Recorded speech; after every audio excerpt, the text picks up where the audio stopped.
পেয়েছিলাম, আমি তো ফাঁসির কন্ডেম সেলে থাকতাম। উনি একদিন এসে আমারে বলছে, হুজুর আপনি দেখেন তো আমি একটা আস্তাগফিরুল্লাহ পড়লাম কেমন হয়েছে।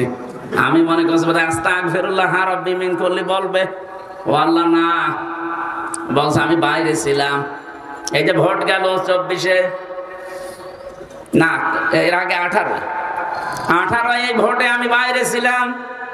রাত 12টার পর থেকে আমার যা আন্ডারে আছে, আমার এসআই কনস্টেবল দারোগা, এদেরকে নিয়ে আরো একটা বাহিনী সাথে নিয়েছিলাম। এদেরকে নিয়ে রাত 12:30 থেকে ভোট কারা আরম্ভ করেছি ফজরের আজান পর্যন্ত। বাক্স ভর্তি করে পাঠিয়ে দিলাম। গোসল করার পরে ওযু করলাম, 2 রাকাত নামাজ পড়লাম, এরপরে বললাম আস্তাগফিরুল্লাহ।